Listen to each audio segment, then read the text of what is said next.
You've heard the phrase, get comfortable being uncomfortable. Well, today we're going to tell you the benefits of doing just that on Equal Matters. Ooh, I just love that guitar riff. Cal, the guitar hero, who has been on Equal Matters, as has his band, the Color 8, made that just for us here at Equal Matters. Thanks for being here. My name is Rob Hunter, and Equal Matters is where we're trying to offer a deeper level of understanding about news, about life. We like to dig in deep and see how things go. I'm a former talk show host. I just gave up that gig a few months ago in favor of doing this. I am also a communications coach. I help people master their message by getting to the point quicker and clearer. So if that's something that you're interested in, please go to robhunter.me and set up a 20-minute phone call, because I can certainly help you get there. But today, the benefits of exiting your comfort zone. I've done this many times. The first time when I was the age of 21 and a major life change. I moved from the state of Massachusetts, the only place I'd ever known, to Florida. And that started my journey with getting a bit more comfortable, being uncomfortable, getting outside of my comfort zone, exiting my comfort zone. And when you think about a comfort zone, you think about the places where you feel safe, where you're relaxed, where you might say in a groove, or as Steve Harvey might say, the comedian and talk show host, your bubble. What you got to do to get the life that God wants you to have, you got to put more air in your bubble. You got to blow your bubble up. Expand yourself. Take yourself out your comfort zone. Do not live in your bubble. Put some more air in your bubble. If you stay in your comfort zone, that's where you will fail. You will fail in your comfort zone. Success is not a comfortable procedure. It is a very uncomfortable thing to attempt. So you got to get comfortable being uncomfortable if you ever want to be successful. Get comfortable being uncomfortable. That's that phrase that has been said so many times. And when you do this, there are at least 5 benefits. Exiting your comfort zone will offer you, number 1, new experiences. New experiences lead to number 2. It broadens your perspective about life. And we'll get into more here in just a little while about the benefits of broadening your perspective and how it relates to your creativity and your problem solving. The third benefit of exiting your comfort zone is discovery. You discover new things you either like or you don't, things that you would try again, or maybe you wouldn't. But you also discover things about yourself when you exit your comfort zone, about your capabilities. Number 4, all of those 3 previous benefits lead to confidence. The confidence you have in yourself because you have a broader worldview and a broader perspective and a broader sense of how you challenge yourself. It's just a building block to confidence all along the way. And then the 5th benefit is that this is a compounding impact. Getting uncomfortable, challenging yourself, getting out of your comfort zone. You might also think of a comfort zone as a groove on an old LP. And if you look at a record, right, there's a groove in it where the needle sits, and that needle is able to extract the sound that you used to play on your record player. Now that's like life, except the longer we do things, the deeper that groove gets, which is why so many of us repeat patterns from our childhood, because the groove began to dig itself when you're 7 or 8 years old. And if you have the same habits that you've had since 7 or 8 years old, imagine how old you are now and how deep that groove is. So the longer you wait to get out of a groove, the harder it becomes. But the harder it becomes, the bigger the lessons that are offered and the bigger experience you have with these benefits. So this past weekend, I went to the Stagecoach Country Music Festival in Indio, California. I bring this up because this is way outside of my comfort zone. And often in self-help or personal development, they tell you a lot about what to do. But I'm going to use this as an example to show you how I've used the tools that I've been working on for a very long time to get out of my comfort zone. So country music and myself, I'm not a fan. I'm slowly starting to enjoy some country music as different people are offering me different listening opportunities. My good friend Mike Russell, who you may know from either Russell and Hunter, our show we did together on 550 KFYI, or The Brumance, our podcast, or any of the video content that we put out for you over the years. Mike's a country fan. So he's given me a song or two here or there that I'm like, that's pretty good. And then my wife, Mrs. Hunter, she listened to a lot of country music when she was younger, in her teenage years. And she still listens now and has introduced me to a couple of songs. She has gone to this festival with some of our other friends, speared by our beautiful friend Beata, who calls Stagecoach her happy place. But it didn't seem like it would be my happy place because it's a bunch of music I don't really like, don't really want to experience. I had a resistance to it. In part because it requires you to take some days off from work. And when you have a traditional job, you have traditional amount of vacation days. And one of the ongoing jokes about working with me always, Rob's taking all of his vacation days. Yes, because I'm not getting actually paid to do that. Even though they say it's paid vacation, not really. They pay you, in my case, they had 4 weeks vacation. So they basically pay you your salary, disperse it over 52 weeks, but understand you're only going to work for 48 weeks. So this idea of a paid vacation is just something a little bit silly, we believe.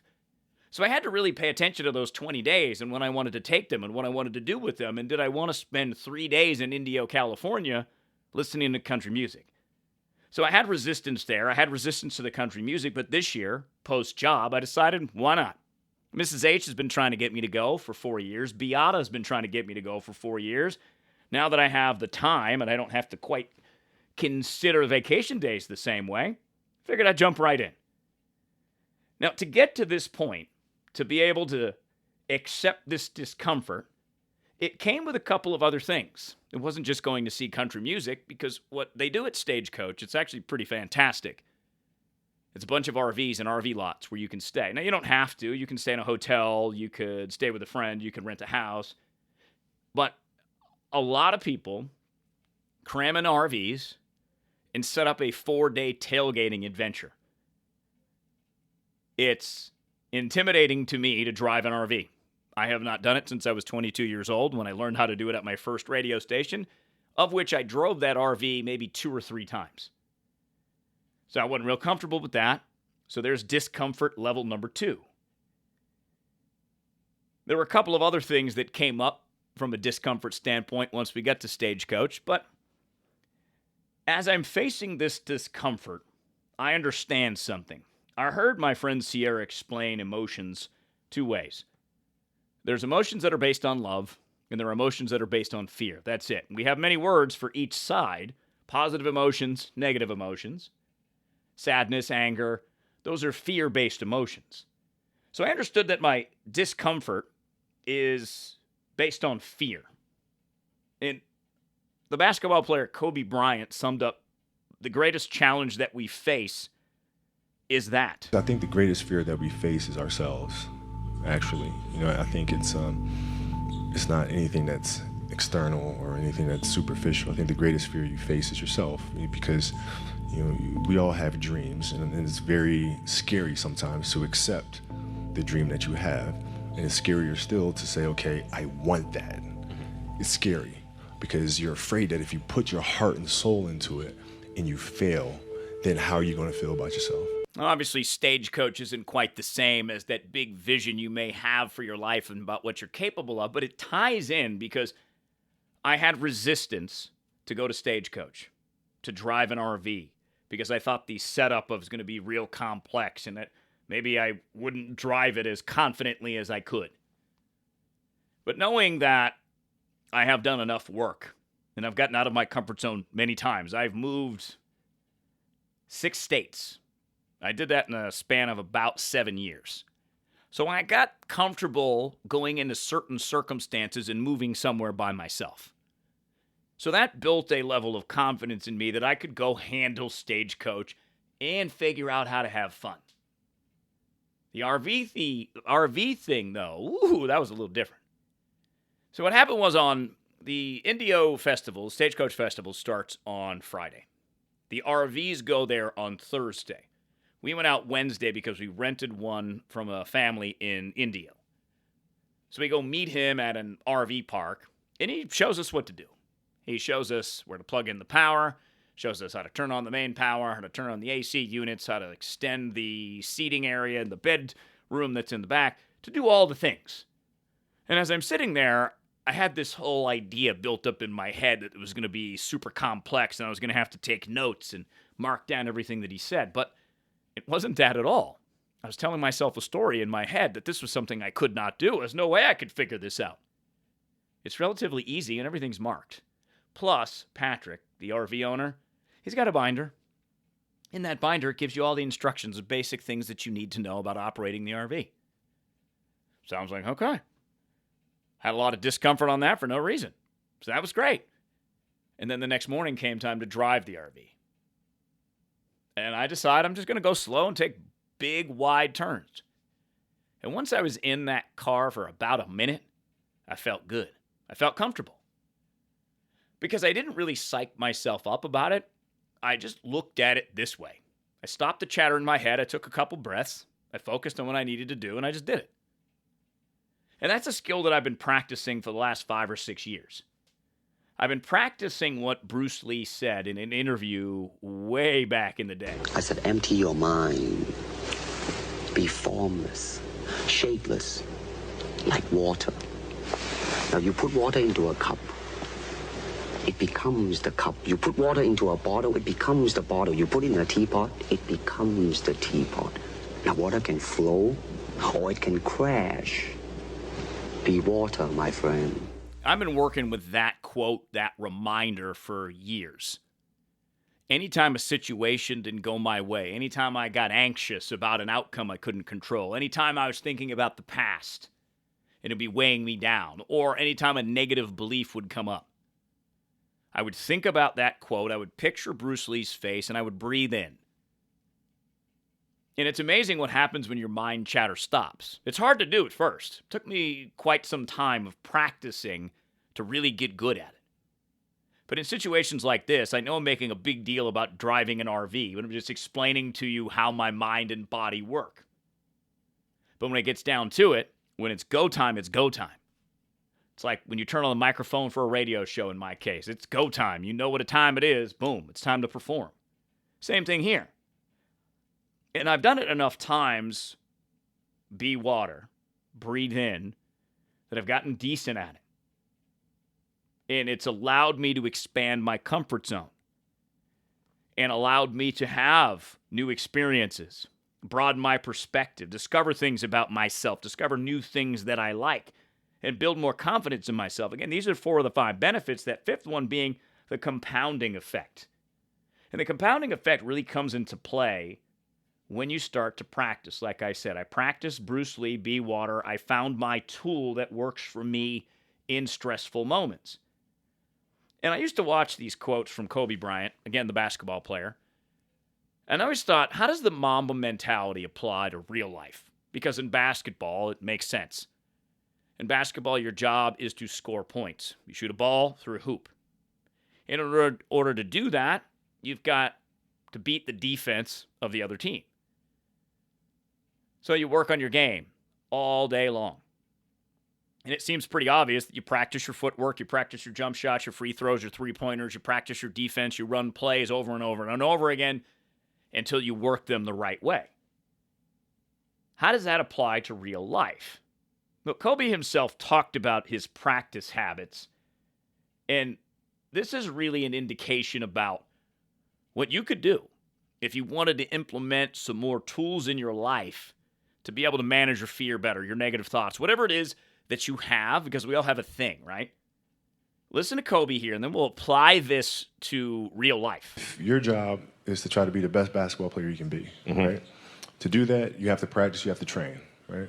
You want to train as much as you can, as often as you can. So if you get up at 10 in the morning, train at 11, right? 12, say 12. Train at 12, train for 2 hours, 12 to 2. You have to let your body recover. So you eat, recover, whatever. You get back out, you train, start training again at 6. Train from 6 to 8, right? And now you go home, you shower, you eat dinner, you go to bed, you wake up, you do it again, right? Those are 2 sessions, right? Now imagine you wake up at 3, you train at 4. You go 4 to 6, come home, breakfast, relax, blah, blah, blah. Now you're back at it again, 9 to 11, right? You relax, and now all of a sudden you're back at it again, 2 to 4, and now you're back at it again, 7 to 9. Look how much more training I have done by simply starting at 4, right? And so now you do that, and as the years go on, the separation that you have with your competitors and your peers just grows larger and larger and larger and larger and larger. And by year 5 or 6, doesn't matter what kind of work they do in the summer, they're never going to catch up. Compounding effect by practicing more. So in Kobe's case, he went to the basketball court more, which makes sense because he honed his skills. Kobe actually started doing this in high school. So Kobe Bryant was born to be a basketball player. And he knew it at an early age. Because in high school, he started to get up at 5 o'clock in the morning to go play basketball before school. That to me is insane. Because I used to stay up till 1 o'clock in the morning doing schoolwork, and I'd have to get up at 6:30 and go to school. Wasn't that concerned about playing basketball, but that wasn't my calling. But for him, it was. Because he knew that in order to be better than everybody else, he'd have to do more work than everybody else. Is Kobe naturally gifted? Absolutely. He was tall, athletic, but a lot of that is work ethic. Because as he's saying is, if he's training 3 or 4 times a day to the average basketball player's 2, he's obviously going to be better, especially if he's really focused and intentional with his training. So personal development, mindfulness, improving your quality of life works the same way. I wish I had figured that out when I was 21 years old instead of 40, as I'm now closing in on 46. But nobody told me that's how you had to do it. Nobody told me that there were tools that you could use to be less stressed or to handle fearful moments, angry moments in an effective way. So once I started to practice, I found tools that I liked by practicing them. I used reminders like the Bruce Lee Be Water. And I would say that to myself all the time. So Kobe's version of training was almost constant. So once I grabbed a bunch of development tools that I liked, I just started working them all day, every day. I really worked on them in my car because in my car, I'm very easy to piss off. You cut me off, I get mad. You drive slow, I'm going to get mad because I want you to get out of my way. So it provided me a perfect opportunity to practice. And maybe for you, it's the same thing. Or maybe it is going to the airport. Man, they've taken the fun out of flying, haven't they? Oh, man, it's just such an unjoyous process to go to the airport, to go through the security, to get on the airplane, to fly on the airplane. That is a good place to practice. If you're working on your communication skills like I recommend to my clients, what I have them do is ask interesting questions to random people that you meet, say in the supermarket. Ask the cashier an interesting question. Say something like, what's the best part of your day? Or what are you doing when you get out of work today? What's a new TV show that you found that you really like? Spark a conversation. Make a connection. That's how you can practice in little moments. Because I look at success, going back to the Steve Harvey quote, in different ways. Mrs. Hunter and I on Equal Matters talked about success. If you see an image of success on social media, you might think it's Lamborghinis, mansions, and private jets. What if it's just living the life that you want to the best of your ability, regardless of your bank account? Because the fulfillment that I found doesn't come from the money. It comes from the mindset. Having, a decent amount of money certainly helps. But you still have to do your mindfulness work, right, in order to improve. So the Kobe model, the Mamba mentality, can be applied to our everyday life. And it's that allowed me at Stagecoach to not only to drive that RV, figure out how it works, but also attempt cold plunge for the first time. This is all the rage on social media. All the health nuts are doing it. Some of my friends who are health nuts are doing it. I'm a part owner of a company called Earn It All. We do fitness and nutrition programming that is absolutely amazing. The program I just love it. And the idea behind cold plunging is the health benefits. Your body's going through something. It has to learn how to adapt, and there's a whole bunch of sciencey mumbo-jumbo stuff that I don't know. All I know is I do not like cold water.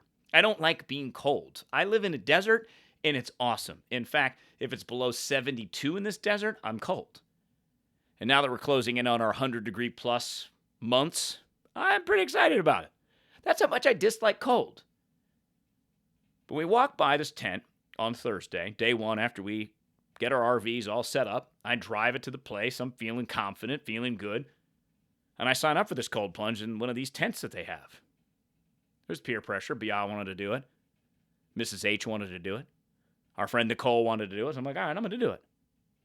They tell you it's 38 degrees, this cold plunge. So our appointment's going to be the next morning. So Thursday, we hang out, go to sleep in an RV. Not bad, actually. Then we make our way in the morning to our cold plunge. Not something I was looking forward to, but here's what I did as soon as I woke up. I remembered my Bruce Lee quote, be water. I did my breathe in, my breathe out technique, and I cleared my mind. So as we were walking towards the cold plunge, I was not fearful of it. I was ready for it. I was anticipating it. I was excited about it. Because I had done my work. I had done my practice. I was good at getting out of my comfort zone, chilling my mind, and just getting to it. So when we get over there, it's time to jump in the tub. And they hose you down first, and the hose is actually ridiculously cold. Not quite as cold as this tub's going to be, but it gets you this sense of shock. You're like, ooh, okay, here we go. Took a couple more breaths. In, out, in through the nose, out through the mouth, then a couple nose in, nose out breaths. Got that mind chill again. Stepped in the water. I didn't wimpily get in it, too. I put 1 foot in, 1 foot out, and I slid in the tub. And I sat in that tub for 3 minutes, and it was not a big deal. I did not feel like I was panicked. I did not feel fearful because I knew there were people around me. I knew I could do it, and I just did it. And it's in those moments when you do something you really don't want to do, that you've built up a story in your head.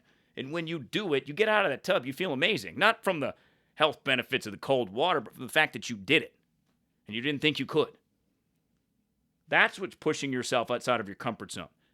And this might not have anything to do with your career. The reason why I bring up Stagecoach. It might have to do with your kids. It might have to do with your friendships, your relationships, your partner. You might want to get out of your comfort zone for them. Take them on different dates, different places. Give them new experiences. Something you don't necessarily want to do or vibe with, maybe you try. I tried ballroom dancing even. I'm terrible at it. If I were to learn it, it would take a while. We don't have that much time, so we didn't do it. But I tried it. That was way outside my comfort zone. And it's all those little things that allow you to get in that tub and make it happen and do it the way that you want because, going back to Kobe, practiced. So while I'm here at Stagecoach, I didn't even understand the benefits that I would get by just being open to it. Because I've always had a difficult time watching concerts when I don't know any of the music.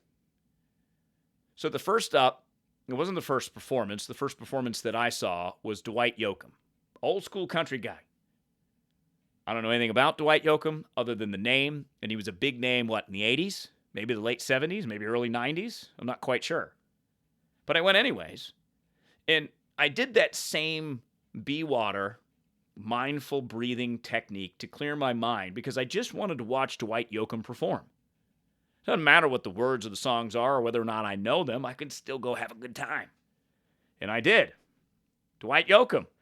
I don't know the name of his song, but he had some, I don't know how old he is, but he had some cool hip moves that he did. Thoroughly entertaining. And this is like country music. So that was fun. And now I'm like, all right, this country music stuff ain't so bad. All because I allowed myself to not think about something and accept what came my way. And remember, benefit number one to exiting your comfort zone is having new experiences. Ultimately, this is what's going to matter to all of us when we're dying. What were our experiences through life? Our experiences with people that we care about. And there I was with my wife, my friends, my brother. doing this for the first time, a whole new experience with a whole new set of people. People who listen to country music, people who decide that it's a good idea to drink during the day, set up one of those tables that you fold the legs out, folding table, set that up as a bicycle ramp, use the cooler as where the ramp is, the air part, and watch people almost die while doing that. That happens there too. People set up pools during these festivals at Stagecoach. And they're out just having a good time, hanging out in a pool. They have a water truck that comes around. It's really expensive, but they fill up the RVs, they fill up the pools. It's really quite something. Unlike anything I've ever seen before. But I will return because I had that good of a time. The music next year, I probably won't know a lot of it. I probably won't listen to a lot of it ahead of time. But I'm going to go in with a new mind, a fresh mind, and I'm going to accept what comes my way. Dwight Yoakam included. Then there's this guy named Jelly Roll. Jelly Roll has an interesting backstory. He's a guy that will probably talk about the benefits of exiting your comfort zone because for him, I think he was dealing drugs for a bit, ended up in jail. So that's definitely a groove, right? That's a comfort zone. And what happens to a lot of people when they go through something like that, deal drugs for whatever reason they got into it, and they end up going to jail, they stay in that groove, going back to the comfort zone. The comfort zones are not always good. In fact, many times they're not. Because our bodies love them, but it's not where you grow. And that's where you get stuck and where you can't find fulfillment. But Jelly Roll loved music prior to dealing drugs or while dealing drugs, if that's what he did. Used to be a rapper. And I love hip-hop music. If you've been following me or Equal Matters for a long time, you know I love my hip-hop music. And I roll over to Jelly Roll, and the first thing he does is pay homage that I hear. First thing he does is pay homage to the hip-hop music that he was raised on. He played some Eazy-E, some Eminem, and of course my favorite group of all time, Outkast. I'm sorry, Miss Jackson. I am for real. Never meant to make you cry.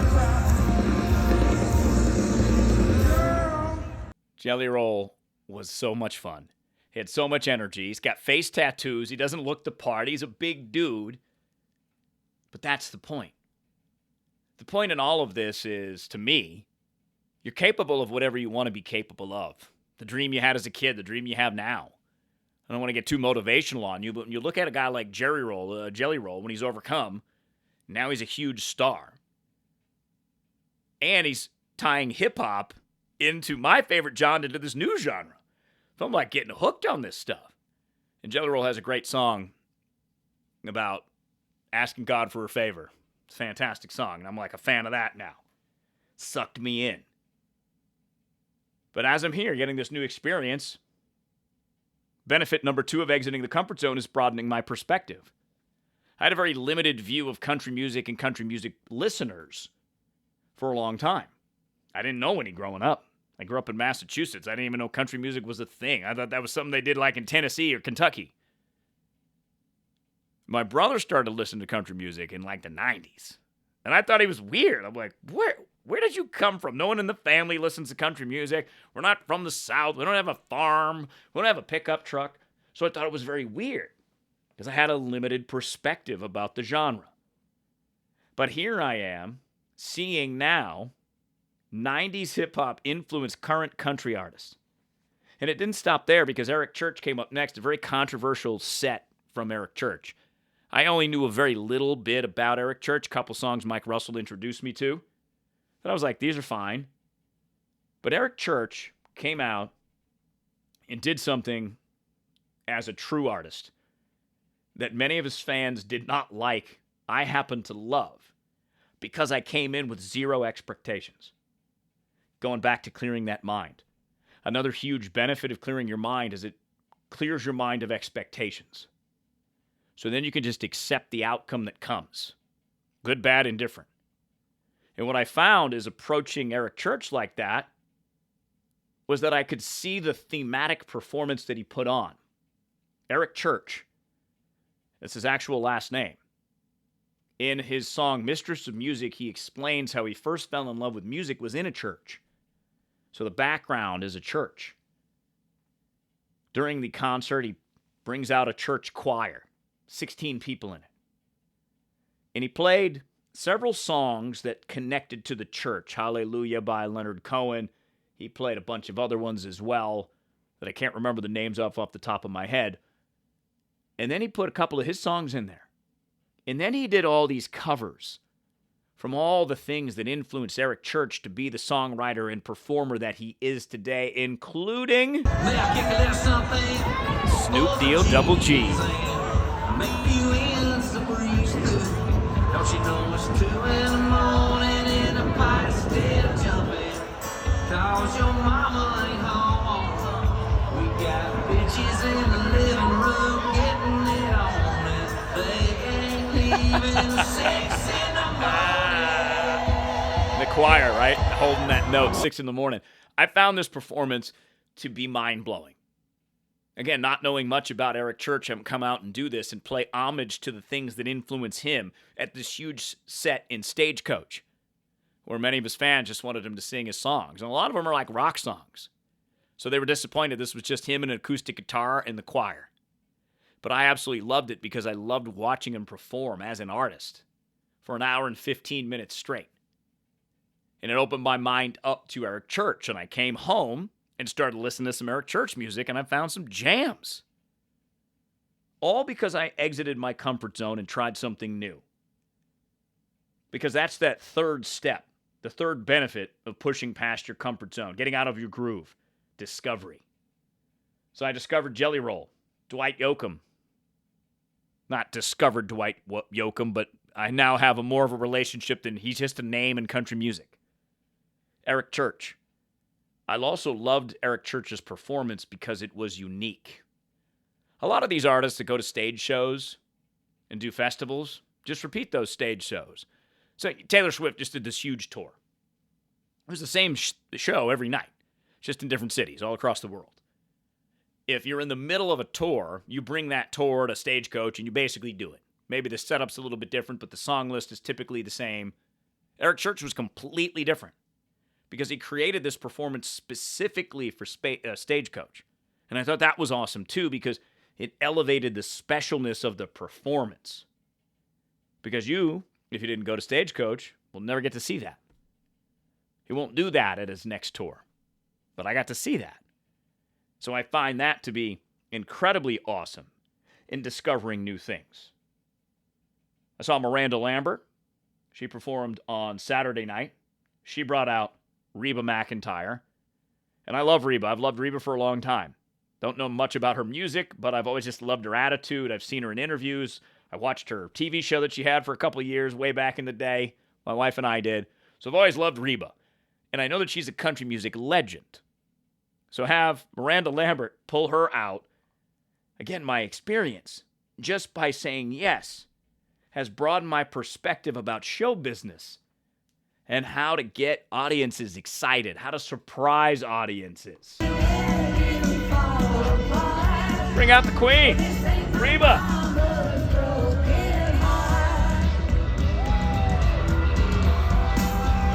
And as I'm there discovering new music, I'm discovering new things about myself too.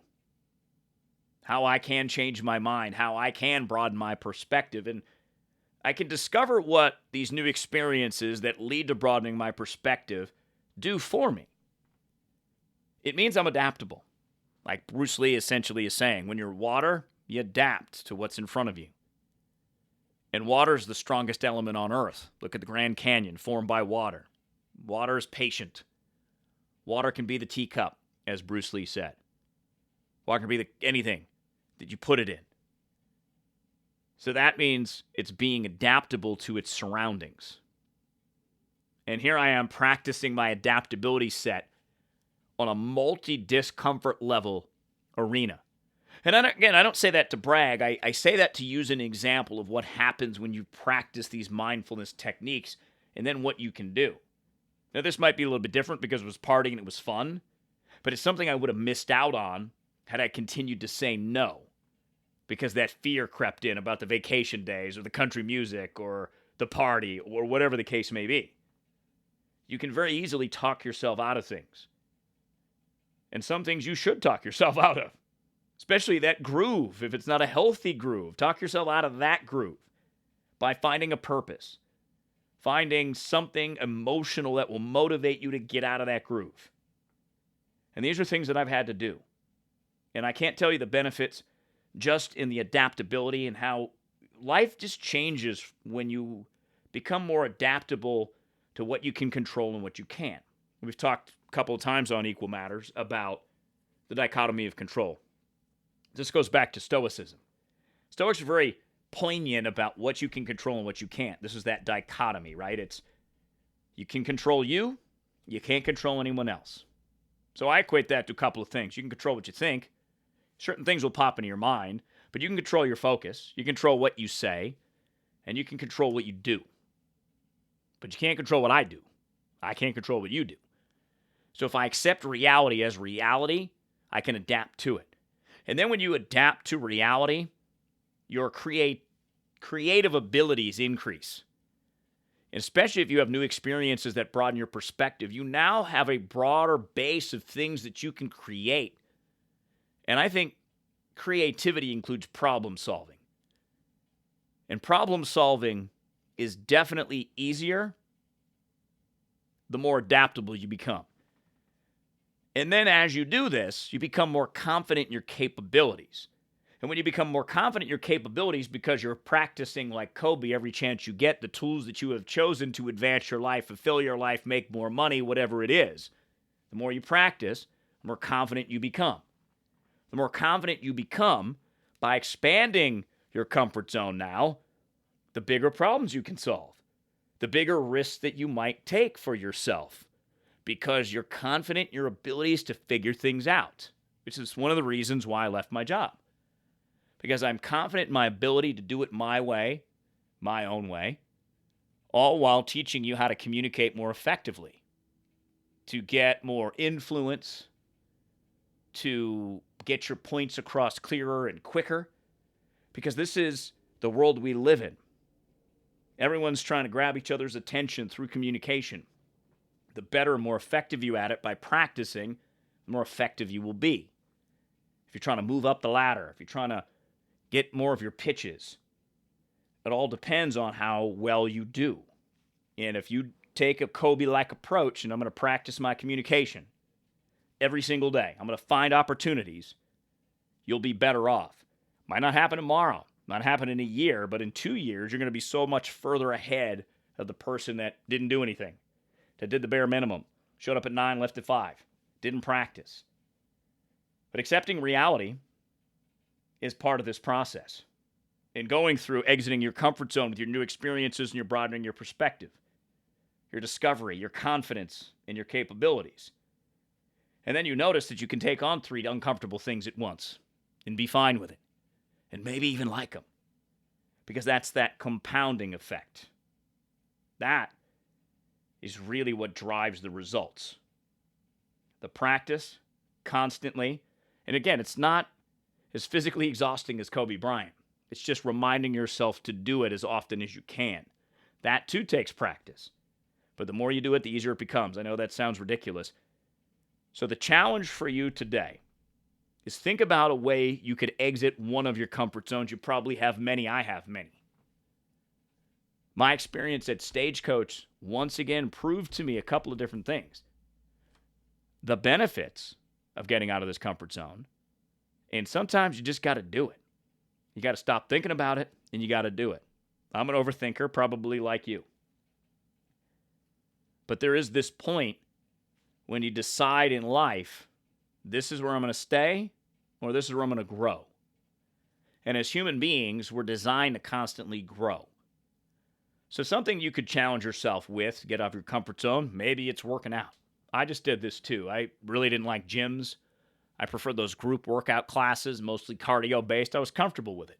It was easy to do. I could show up at a given time, and I don't have to think about the workout. Until I met head coach Adam, who's our head coach in Earn and All. And I was talking to him. I'm like, I just want to do this, body weight. He's like, no. Can I get you in the gym 2 days a week? I'm like, yeah, you can get me in the gym 2 days a week. I think that's fair.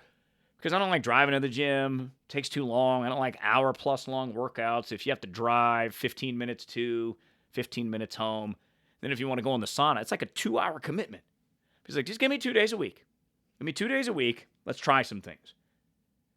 So I'm like, all right, fine. I'll go try some things. He's got me doing barbell squats and all these crazy things, deadlifts, stuff that I've never done in my life before, and I love it. I love getting out of my comfort zone. I love my little time in the gym. So now I don't just go 2 days, I go 4 or 5 days a week. And I make time for it because I build my day around it. But again, that's that compounding effect. But that's one easy way that you could exit your comfort zone. Do something that you want to do. Find a way to do it. Try 12 tools if you have to. Try getting someone to help you. Like one of the areas I'm uncomfortable with is building a business on my own. It's not a skill I love, not a skill that comes natural to me. So I've got someone to help me. Hired a coach, a business coach. Because I'm uncomfortable with it. And the best way for me to do it is to pay someone to help me to do it, to hold me accountable, and to help me come up with a plan that I can execute on. So you have opportunities every day to get out of your groove. And it could be as simple as doing it in traffic. If someone cuts you off tomorrow, or right now as you're listening to this podcast, try my tool. Remember Bruce Lee. I said, empty your mind.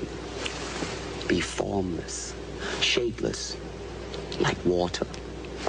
Now you put water into a cup, it becomes the cup. You put water into a bottle, it becomes the bottle. You put it in a teapot, it becomes the teapot. Now water can flow or it can crash. Be water, my friend. Now don't crash because it's a car, but take in the breaths that I do. 1, out the mouth. Repeat that. Do that maybe a third time, then do 3 nose breaths. Nose in, nose out. Just see what happens. It's going to be difficult if you get as angry as I used to get. And don't get me wrong, the anger still comes up. But because I've done this work, I can recognize it and I can breathe my way through it and not have to yell at people or flip people off or say mean things behind their backs. Because the point is this. When you do that, whatever tools that you choose to use, what you find, if you need help, go to robhunter.me. You can find out how to contact me there or go to Rob Hunter Media on Instagram or find me on Facebook. Send me a message. Because I got many tools. I can point you in the right direction if you need them, or you can email me at rob@equalmatters.com. When you have these new experiences, they will broaden your perspective. Broadening your perspective means you're more adaptable, both creatively and helping solve problems.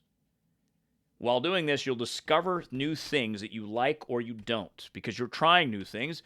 And while you're trying those things, you're going to discover things about yourself.